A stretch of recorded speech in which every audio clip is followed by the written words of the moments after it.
Viename ankstesnių savo trumpulių mes jau užsiminėme, kad fonetika, kalbos mokslo sritis, kuri gilinasi į kalbos garsus, yra skirstoma į audicinę, į artikuliacinę ir akustinę fonetiką.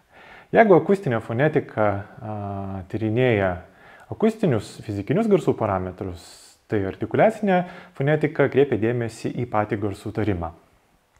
Turbūt esate girdėję, kad vieniems ar kitiems kalbos garsams tarti yra svarbios balso klostės, lūpos, liežuvis ir kiti kalbos padargai. Mums aktualiausia tai, kokie kalbos padargai ir kokias pozicijas užima, tariant vieną ar kitą garsą.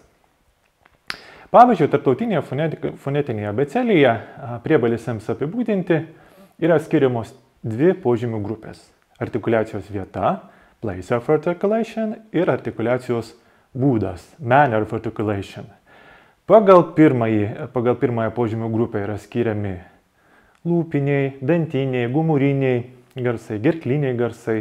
Pagal antrąją, pagal artikuliacijos būdą, sprogstamieji, pučiamieji, virpamieji garsai ir taip toliau. Balsiams artikuliaciškai apibūdinti savo ruožtu yra nurodomos vertikalioji, horizontalioji liežuvio padėtis, lūpų veikla, burnos pravėrimo laipsnis. Visa tai ir yra artikuliacinės fonetikos objektas.